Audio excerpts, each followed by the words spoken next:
ஒரு முதிர்ச்சியாய் நானும் நீங்கள் நடந்து கொள்ளணும் சொன்னா, ಒಂದು ಪ್ರೌಢನಾಗಿ ನಾನು ನೀವು ನಡೆದುಕೊಳ್ಳಬೇಕೆಂದರೆ, ಮುದಿರ್ಚಿಯಾய் இருப்பவர்கள் எப்படி எடுத்துக்கொள்வாங்க, ಪ್ರೌಢರಾಗಿರುವವರು ಯಾವ ರೀತಿಯಾಗಿ ತೆಗೆದುಕೊಳ್ಳುತ್ತಾರೆಂದ್ರೆ, ஒரு கண்டிப்பு வருது. ಒಂದು ಖಂಡನೆ ಬರುತ್ತದೆ. என் அப்பா என்ன கண்டிக்கிறாங்க, ನನ್ನ ತಂದೆ ನನ್ನನ್ನು ಖಂಡಿಸುತ್ತಾರೆ, என் அங்கிள் என்ன கண்டிக்கிறாங்க, ನನ್ನ ಅಂಕಲ್ ನನ್ನನ್ನು ಖಂಡಿಸುತ್ತಾರೆ, என் ஆண்டி என்ன கண்டிக்கிறாங்க, ನನ್ನ ಆಂಟಿ ನನ್ನನ್ನು ಖಂಡಿಸುತ್ತಾರೆ, என் அண்ணன் என்ன கண்டிக்கிறாங்க, ನನ್ನ ಅಣ್ಣನು ನನ್ನನ್ನು ಖಂಡಿಸುತ್ತಾನೆ, என் மாமா, என் மாமி, என் தாத்தா, என் பாட்டி, என் பெரியம்மா, என் சித்தப்பா, என் பெரியப்பா எல்லாரும் என்ன கண்டிக்கிறாங்க. ನನ್ನ ಮಾವ, ನನ್ನ ಅತ್ತೆ, ನನ್ನ ಸಹೋದರರು, ನನ್ನ ಚಿಕ್ಕಮ್ಮ, ಚಿಕ್ಕಪ್ಪ ಎಲ್ಲರೂ ನನ್ನನ್ನು ಖಂಡಿಸುತ್ತಾರೆ. அந்த மாதிரி கண்டிப்பு வரும்போது, ಆ ರೀತಿಯಾಗಿ ಖಂಡನೆ ಬರುವಾಗ அந்த முதிர்ச்சியுள்ள மனசு எப்படி இருக்கும், ಆ ಪ್ರೌಢವಾಗಿರುವ ಮನಸ್ಸು ಯಾವ ರೀತಿಯಾಗಿರುತ್ತದೆ, கவனிங்க. ಇದನ್ನು ಗಮನಿಸಿ. They will understand the purpose of correction, they will not take it personally. கண்டிப்பின் நோக்கத்தை புரிந்து கொள்வார்களே தவிர தனிப்பட்ட விதத்தில் எடுத்துக்கொள்ள மாட்டாங்க. ಅವರು ತಿದ್ದುಪಡಿಯ ಉದ್ದೇಶವನ್ನು ಅರ್ಥ ಮಾಡಿಕೊಳ್ಳುವರು, ಅದನ್ನು ವೈಯಕ್ತಿಕವಾಗಿ ತೆಗೆದುಕೊಳ್ಳುವುದಿಲ್ಲ. நான் யாரையாவது கண்டிக்கிறேன்னு வைங்க, ನಾನು ಯಾರನ್ನಾದ್ರೂ ಬಂದು ನಾನು ಖಂಡಿಸುತ್ತೇನೆ, என்னே தான் நீ சொல்றது, ನನ್ನನ್ನೇ ಬಂದು ಹೇಳ್ತೀಯ, என்னே கார்னர் பண்ற நீ, ನನ್ನೇ ನೀನ್ ಬಂದು ಕಾರ್ನರ್ ಮಾಡ್ತೀಯ. கேட்டிருக்கிறோமா? ಕೇಳಿದ್ದೀವಾ? என்ன உனக்கு பிடிக்கல, ನನಗೆ ನನಗೆ ಇಷ್ಟ ಇಲ್ಲ, முன்ன பிடிச்சிருந்துச்சு, இப்ப என்ன பிடிக்கல, உன்னை ಮುಂಚೆ ನನ್ನನ್ನು ಕಂಡ್ರೆ ನಿನಗೆ ಇಷ್ಟವಿತ್ತು, ಈಗ ಇಷ್ಟವಿಲ್ಲ. சொல்றமா? ಹೇಳ್ತೀವಾ? ஒரு முதிர்ச்சியுள்ள மனசு அப்படி சொல்லாது. ಒಂದು ಪ್ರೌಢನಾಗಿರುವ ಮನಸ್ಸು ಈ ರೀತಿಯಾಗಿ ಹೇಳುವುದಿಲ್ಲ. ஏதೋ விஷயத்துக்கு சொல்ல வராங்கப்பா, ಸರಿ, ಏನೋ ಒಂದು ವಿಷಯಕ್ಕೆ ಹೇಳ್ತಾರೆ, ಪರ್ಸನಲ್ எடுத்துக்காம ಅದನ್ನು ವೈಯಕ್ತಿಕವಾಗಿ ತೆಗೆದುಕೊಳ್ಳದೆ, ಅದು நோக்கம் என்ன, ಅದರ ಉದ್ದೇಶವೇನು, ತಪ್ಪು செஞ்சுட்டேன் அதை திருத்த பாக்குறாங்க, திருத்திட்டா நான் நல்லா இருப்பேன்ல, ನಾನು ತಪ್ಪು ಮಾಡ್ಬಿಟ್ಟೆ ಅದನ್ನು ಸರಿಪಡಿಸುವುದಕ್ಕೆ ಹೇಳುತ್ತಾರೆ, திருந்திட்டா நல்லா இருப்பேன்ல, ಅದನ್ನು ತಿದ್ದಿಸಿಕೊಂಡರೆ ನಾನು ಚೆನ್ನಾಗಿರ್ತೀನಲ್ಲ. என்ன பாருங்க என் தகப்பன் கண்டிக்கும் போது, ತಂದೆ ನನ್ನನ್ನು ಖಂಡಿಸುವಾಗ எவ்வளவு பேர் தகப்பன் தாய் பேச்சு நம்ம கேக்குறோம், ಎಷ್ಟು ಜನ ತಂದೆ ತಾಯಿ ಮಾತುಗಳನ್ನು ಕೇಳುತ್ತಾ ಇದ್ದೀವಿ. உனக்கு வயசாயிடுச்சு, ನಿನಗೆ ವಯಸ್ಸಾಯ್ತು, நீ சொல்ற பேச்செல்லாம் நான் கேட்க மாட்டேன், ನೀನು ಹೇಳುವ ಮಾತನ್ನು ನಾನು ಕೇಳುವುದಿಲ್ಲ. என்ன தெரியும் இந்த காலத்தை பத்தி, ನಿನಗೇನು ಗೊತ್ತು ಈ ಕಾಲದ ಬಗ್ಗೆ? நான் ஜென்சி ஜெனரேஷன், ನಾನು ಇವತ್ತು ಜೆನ್ಸಿ ಜನರೇಷನ್ ಅಲ್ಲಿ ಇದ್ದೇನೆ. ஆமா, நான் இந்த கால ஜெனரேஷன், நான் நூற்றாண்டு ஜெனரேஷன், இந்த ஜெனரேஷன், ನಾನು ಈ ಕಾಲದಲ್ಲಿ ಇದ್ದೀನಿ ಅಂತ ಹೇಳಿ. ಟೀಚರ್ கண்டிக்கும் போது என்ன பண்றோம் நம்ம, ಶಿಕ್ಷಕರು ಖಂಡಿಸುವಾಗ ಏನ್ ಮಾಡ್ತೀವಿ ನಾವು? முன்னெல்லாம் எங்க டீச்சருங்க எப்படி அடிப்பாங்க தெரியுமா எங்களை? ಮುಂಚೆ ಎಲ್ಲ ನಮ್ಮ ಶಿಕ್ಷಕರು ಯಾವ ರೀತಿಯಾಗಿ ಹೊಡೆಯೋರು ಗೊತ್ತಾ? அப்படி ಅடிச்சாலும் நாம என்ன மரியாதை கொடுத்து பயப்படுவோம். ಅಷ್ಟು ಹೊಡೆದರೂ ನಾವು ಅವರಿಗೆ ಮರ್ಯಾದೆಯನ್ನು ಕೊಟ್ಟು ನಾವು ಗೌರವಿಸ್ತಾ ಇದ್ವಿ. ಸ್ಕೇಲ್ எடுக்க கூடாது, ಇಂಚಿ இப்ப சொன்னாங்க ಸ್ಕೇಲ್ எடுத்து அடிக்கவும் கூடாதான். ಈಗ ಹೇಳ್ತಾರೆ ಸ್ಕೇಲ್ ಅನ್ನು ತೆಗೆದುಕೊಂಡು ಹೊಡೆಯಲೇಬಾರದಂತೆ. அப்புறம் எந்த ஸ்டூடெண்ட்ங்க நல்லா படிப்பாங்க? ಆಗ ಯಾವ ವಿದ್ಯಾರ್ಥಿಗಳು ಓದುತ್ತಾರೆ? பெரும்பை கையாளத தகப்பன் தன் மகனுக்கு துரோகம் செய்யறான் இல்லையா, அப்ப எடுத்து அடிச்சு குச்சி எடுத்து அடிக்காம, ಆಗ ಕಡ್ಡಿಯನ್ನು ತೆಗೆದುಕೊಂಡು ಹೊಡೆಯದೆ, நான் என் பிள்ளைய வளர்த்தேன்னு சொன்னா, ನಾನು ನನ್ನ ಮಗುವನ್ನು ಬೆಳೆಸಿದರೆ எப்படி ಅದು ஒழுக்கமா வளரும், ಅದು ಯಾವ ರೀತಿಯಾಗಿ ಒಳ್ಳೆ ರೀತಿಯಲ್ಲಿ ಬೆಳೆಯುತ್ತದೆ? கவனிக்கிறீங்களா? ಗಮನಿಸ್ತಾ ಇದ್ದೀರಾ? ஏன் கண்டிக்கிறாங்கன்னு சொல்லி யோசிக்கும், ಯಾಕೆ ಖಂಡಿಸ್ತಾರೆ ಅಂತ ಹೇಳಿ ಯೋಚನೆ ಮಾಡೋಣ. understand the purpose of correction. ಅವರು இல்லீங்களா ತಿದ್ದುಪಡಿಯ ಉದ್ದೇಶವನ್ನು ಅರ್ಥ ಮಾಡಿಕೊಳ್ಳುತ್ತಾರೆ. அப்போ அவங்க அண்டர்ஸ்டாண்ட் பண்ணிக்குவாங்க. ಆಗ ಅವರು ಅರ್ಥ ಮಾಡಿಕೊಳ್ಳುತ್ತಾರೆ.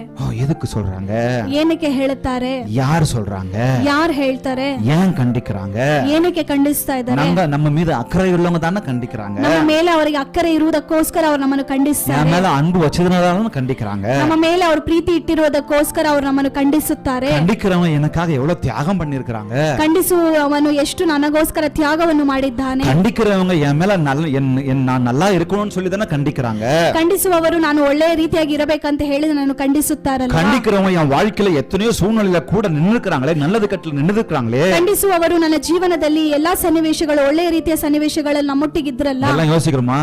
ಇವೆಲ್ಲವನ್ನು ಯೋಚಿಸ್ತಿರುವ, நீ யாரு நான் யாரு, ನೀನ್ ಯಾರು ನಾನು ಯಾರು, நீ யாரு என்ன கண்டிக்கிறதுக்கு, ನೀನ್ ಯಾರು ನನ್ನನ್ನು ಖಂಡಿಸುವುದು, இப்படிதானே சொல்றோம். ಹೀಗಂತ ಹೇಳುತ್ತೀವಲ್ಲ. இன்னைக்கு இந்த பிரசங்கம் உங்களுக்கு பிடிக்காதான், ಇವತ್ತು ನಿಮಗೆ ಈ ಪ್ರಸಂಗವು ನಿಮಗೆ ಇಷ್ಟವಾಗುವುದಿಲ್ಲ. நீதிமொழிகள் 1:8 சொல்லுகிறது வசனம், ಜ್ಞಾನೋಕ್ತಿಗಳು 1:8 ಹೇಳುತ್ತದೆ, என் மகனே, ನನ್ನ ಮಗನೇ, உன் தகப்பன் புத்தியை கேள், ನಿನ್ನ ತಂದೆಯ ಮಾತನ್ನು ಕೇಳು, உன் தாயின் போதகத்தை தள்ளாதே, ನಿನ್ನ ತಾಯಿಯ ಬೋಧನೆಯನ್ನು ನೀನು ತಳ್ಳಬೇಡ. நீதிமொழிகள் 6:20 சொல்லுகிறது, என் மகனே, ನನ್ನ ಮಗನೇ, உன் தகப்பன் கற்பனையை காத்துக்கொள், உன் தாயின் போதகத்தை தள்ளாதே, ನಿನ್ನ ತಂದೆಯ ಕಲ್ಪನೆಯನ್ನು ನೀನು ಕಾದುಕೊಳ್ಳು, உன் தாயின் போதகத்தை தள்ளாத, ನಿನ್ನ ತಾಯಿಯ ಬೋಧನೆಯನ್ನು ನೀನು ತಳ್ಳಬೇಡ. ஒரு கரெக்ஷன் வரும்போது, ಆಗ ಒಂದು ಅಲ್ಲಿ ಕರೆಕ್ಷನ್ಸ್ என்ன ஒருத்தர் டிசிப்ளின் பண்றாங்கன்னு சொல்லி வரும்போது, ನನ್ನ ಒಬ್ಬರು ಒಂದು ಒಳ್ಳೆಯ ಸ್ಥಿತಿಯಲ್ಲಿ ನನ್ನ ತರುತ್ತಾರಂದ್ರೆ கவனிங்க, ನನ್ನನ್ನು ಗಮನಿಸಿ. முதல் காரியத்துல முதல் விஷயம், ಮೊದಲನೇ ಕಾರ್ಯದಲ್ಲಿ ಮೊದಲನೇ ವಿಷಯ, 3 ಮறந்துடாதீங்க. ಈ 3 ಮರೆಯಬೇಡಿ. Respect the correction. ತಿದ್ದುಪಡಿಸುವುದನ್ನು ಗೌರವಿಸಿ. ஒருத்தர் கண்டிக்கிறாங்கன்னு சொன்னா, ಒಬ್ಬರು ಖಂಡಿಸ್ತಾ ಇದ್ದಾರೆ ಅಂತಂದ್ರೆ அந்த கண்டிப்ப ಆ ಖಂಡನೆಯನ್ನು ನೀವು ಬೆಲೆ ಕೊಡಿ. பண்ணுங்க. ನೀವು ಅದಕ್ಕೆ ಗೌರವಿಸಿ. அத ரெஸ்பெக்ட் பண்ணாம தள்ள கூடாது. நம்ம ಅದನ್ನು ರೆಸ್ಪೆಕ್ಟ್ ಮಾಡದೆ ನಾವು ಅದನ್ನು ತಳ್ಳಬಾರದು. ஏன் உங்களை ஒருத்தர் வந்து கண்டிக்கிறாங்க? ಯಾಕೆ ನಿಮ್ಮನ್ನು ಒಬ್ಬರು ಬಂದು ಖಂಡಿಸ್ತಾರೆ? வசனம் சொல்லுகிறது, ವಾಕ್ಯವು ಹೇಳುತ್ತದೆ, கர்த்தர் எவனிடத்தில் அன்பு கூறுகிறாரோ, ಕರ್ತನು ಯಾರ ಬಳಿಯಲ್ಲಿ ಪ್ರೀತಿಯನ್ನು எபிரேயர் ತೋರಿಸುತ್ತಾನೋ, 12:6 சொல்லுகிறது, கர்த்தர் எவனிடத்தில் அன்பு கூறுகிறாரோ ಕರ್ತನು ತಾನು ಪ್ರೀತಿಸುವವನನ್ನೇ அவனை ಶಿಕ್ಷಿಸುತ್ತಾನೆ. ಶಿಕ್ಷಿத்து அவர் தாம் சேர்த்துக் கொள்ளுகிற எந்த மகனையும் தண்டிக்கிறார். ತಾನು ಸೇರಿಸಿಕೊಳ್ಳುವ ಪ್ರತಿಯೊಬ್ಬ ಮಗನನ್ನು ಹೊಡೆಯುತ್ತಾನೆ ಎಂಬುದು. கவனிக்கிறீங்களா? ಗಮನಿಸ್ತಾ ಇದ್ದೀರಾ? அப்ப கண்டிப்பு வரும்போது ரெஸ்பெக்ட் பண்ணணுங்க.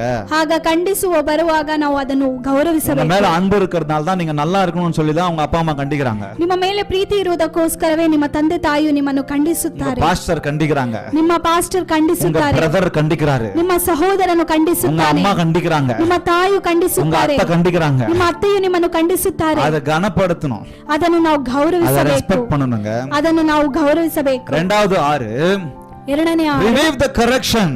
ತಿದ್ದುಪಡಿಯನ್ನು அந்த ಮರುಪರಿಶೀಲಿಸಿ. கண்டிப்பை கொஞ்சம் ஆய்வு செய்யுங்க. அந்த கண்டிப்பை கொஞ்சம் ஆய்வு செய்யுங்க. ಆ ಖಂಡನೆಯನ್ನು ನೀವು எதுக்கு சொல்றாங்க? ಪರಿಶೀಲಿಸಿ. எதுக்கு சொல்றாங்க? ಏನಕ್ಕೆ ಹೇಳ್ತಾರೆ? ஏன் சொல்றாங்க? ಯಾಕೆ ಹೇಳ್ತಾರೆ? இந்த கண்டிப்பு எதுக்கு? ಈ ಖಂಡಿಸುವುದು அத ಯಾವುದು? கொஞ்சம் ஆய்வு செய்யணும். நான் என்ன தப்பு பண்ணேன்? ಅದನ್ನು நான் தப்பு ಪರಿಶೀಲಿಸಬೇಕು. பண்ணவங்க சும்மா வந்து சொல்றாங்களா? ನಾನು ತಪ್ಪು ಮಾಡಿಲ್ಲ ಅಂದ್ರೂ ಸುಮ್ಮನೆ ಬಂದು எல்லாம் என்ன ಹೇಳ್ತಾರೆ. பாக்குறீங்களா? ಎಲ್ಲ ನಾನು ನೋಡ್ತಾ ಇದ್ದೀನಿ. ஹalleluya. ಹalleluya. என்ன பாக்குறீங்களா? ஹalleluya. ನೋಡ್ತಾ ಇದ್ದೀರಾ?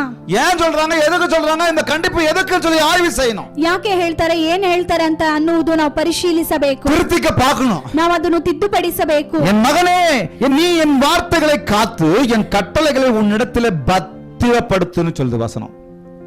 என்ன பண்ணுமா? கட்டளைகளை பத்திரப்படுத்தணுமா? பக்கத்துல பா சொல்லமா? ಕಟ್ಟಳೆಗಳನ್ನು ನಾವು ಭದ್ರಗೊಳಿಸಬೇಕು ಅಂತ ಹೇಳುತ್ತದೆ. ಪಕ್ಕದಲ್ಲಿ ನೋಡಿ, ஆண்டவர் வார்த்தைகளை ದೇವರ ವಾಕ್ಯವನ್ನು காத்து பத்திரப்படுத்தணுமா? ಕಾಯ್ದುಕೊಂಡು ಅದನ್ನು ಭದ್ರಗೊಳಿಸಬೇಕಂತೆ. ஏன்? கரெக்ஷன் வரும்போது, ಯಾಕೆ? கரெக்ஷன் வரும்போது ತಿದ್ದುಪಡಿ ಬರುವಾಗ ரிவ்யூ பண்றதுக்கு, ನಾವು ಅದನ್ನು ಪರಿಶೀಲಿಸಬೇಕು. எல்லாம் நல்லதுக்கு தான் சொல்றாங்க. ಎಲ್ಲವೂ ಒಳ್ಳೆಯದಕ್ಕೆ ಹೇಳುತ್ತಾರೆ. நீ என்ன வளர்க்கும் போதே ஒழுங்கா வளர்க்கல, ನೀನು ನನ್ನ ಬೆಳೆಸಬೇಕಾದ್ರೆ ನನ್ನನ್ನು ಸರಿಯಾಗಿ இப்ப ಬೆಳೆಸಲಿಲ್ಲ. வந்து சொல்றியா? நீ ಇವಾಗ ಬಂದು ಹೇಳ್ತೀಯಾ ನೀನು? என் அம்மாவே சரியில்லை, என் அப்பனே சரியில்லை, ನನ್ನ ತಾಯಿಯೇ ಸರಿ ಇಲ್ಲ, ನನ್ನ ತಂದೆಯೇ ಸರಿ ಇಲ್ಲ, இப்ப வந்து சொல்றியா? ಇವಾಗ ಬಂದು ಹೇಳ್ತೀಯಾ? சொன்னாங்கன்னா ரிவ்யூ பண்ணுங்க. ಹೇಳಿದರೆ ಪರಿಶೀಲಿಸಿ. 3வது ரொம்ப முக்கியம். 3ನೇದು ತುಂಬಾ ಮುಖ್ಯ. ஏன்? ಯಾಕೆ? Respond to the correction. அந்த கரெக்ஷன் பண்ணும்போது ரெஸ்பாண்ட் பண்றது ரொம்ப முக்கியம்.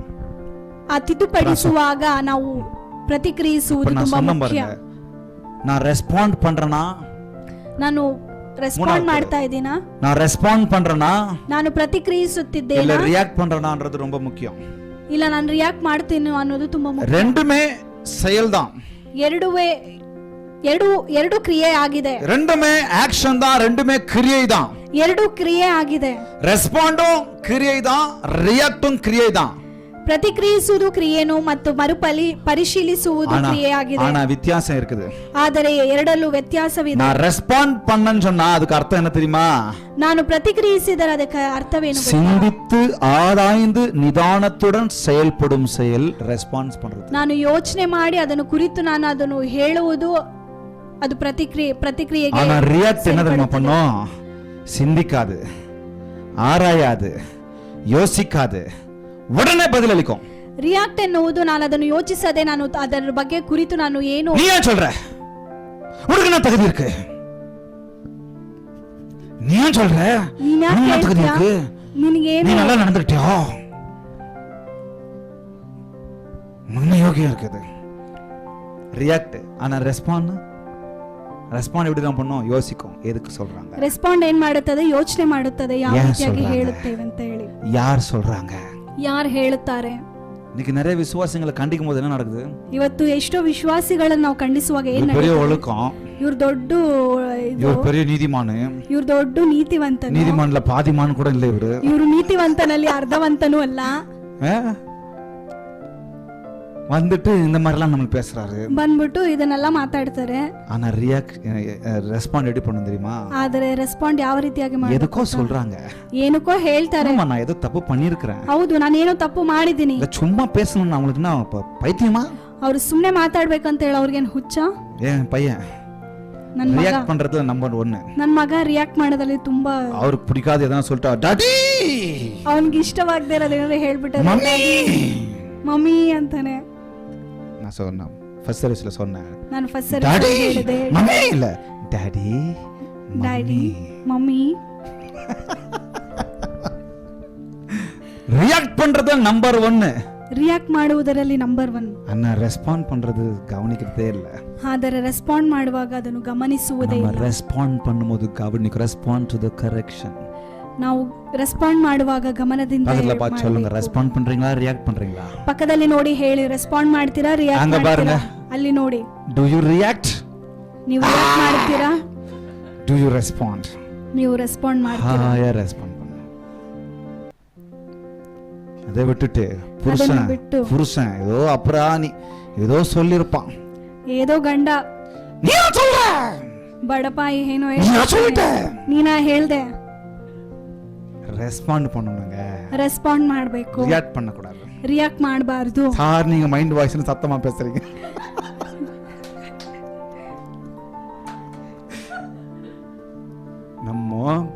ನಾವು ரெஸ்பாண்ட் பண்றது முக்கியம், ரியாக்ட் ನಾವು ರೆಸ್ಪಾಂಡ್ ಮಾಡೋದು ತುಂಬಾ ಮುಖ್ಯ, ರಿಯಾಕ್ಟ್ ಅಲ್ಲ. ரெஸ்பாண்ட் வைஸ்லி, ಬುದ್ಧಿವಂತಿಕೆಯಿಂದ ಪ್ರತಿಕ್ರಿಯಿಸಿ. ரெஸ்பாண்ட் வித் ரைட் ஆட்டிಟ್ಯೂಡ್, ಸರಿಯಾದ ಮನೋಭಾವದಿಂದ ரெஸ்பாண்ட் ಪ್ರತಿಕ್ರಿಯಿಸಿ. With the right mindset, ಸರಿಯಾದ ಮನಸ್ಥಿತಿಯಿಂದ ಪ್ರತಿಕ್ರಿಯಿಸಿ. Respond with the right spirit, ಸರಿಯಾದ ಆತ್ಮದಿಂದ ನೀವು ಪ್ರತಿಕ್ರಿಯಿಸಿ. Respond with the right heart, ಸರಿಯಾದ ಹೃದಯದಿಂದ ನೀವು ಪ್ರತಿಕ್ರಿಯಿಸಿ. Respond with the right action, ಸರಿಯಾದ ಕ್ರಿಯೆಯಿಂದ ನೀವು ಪ್ರತಿಕ್ರಿಯಿಸಿ. Respond with the right words. ಸರಿಯಾದ ಮಾತುಗಳಿಂದ ನೀವು சரியான ಪ್ರತಿಕ್ರಿಯಿಸಿ. வார்த்தை, சரியான ஆக்ஷன், சரியான இதயம், சரியான ஆத்மா, சரியான மனது, சரியான அணுகுமுறையோடு ரெஸ்பாண்ட் பண்ணணும். ಈ ರೀತಿಯಾಗಿ ನೀವು ರೆಸ್ಪಾಂಡ್ ಮಾಡಬೇಕು. சூப்பர்மா. நீதிமொழிகள் 19:25, நீதிமொழிகள் 19:25, பரியாசக்காரனை அடி, அப்பொழுது பேதை எச்சரிக்கப்படுவான். அதுக்கு பிறகு சொல்றத ரொம்ப முக்கியம், புத்திமானை கடிந்து கொள், அவன் அறிவுள்ளவன் ஆவான். நீங்க புத்திமானா இல்லையா? ನೀ ಬುದ್ಧಿವಂತನ ಇಲ್ವಾ? அப்போ கண்டிக்கும் போது ಆಗ ಖಂಡಿಸುವಾಗ ரெஸ்பாண்ட் கரெக்டா பண்ணணும். ನೀವು ರೆಸ್ಪಾಂಡ್ ಕರೆಕ್ಟ್ ಆಗಿ ಮಾಡಬೇಕು. Respect, review, respond. ತಿದ್ದುಪಡಿಸಿ, ತಿದ್ದುಪಡಿಯನ್ನು ಪರಿಶೀಲಿಸಿ, ತಿದ್ದುಪಡಿಗೆ ಪ್ರತಿಕ್ರಿಯಿಸಿ. புத்திமான கடிந்து கொள்ளும் போது அவன் அறிவுள்ளவன் ஆவானாம். ಬುದ್ಧಿವಂತನನ್ನು ಖಂಡಿಸುವಾಗ ಅವನು ನೀತಿವಂತನಾಗುತ್ತಾನೆ.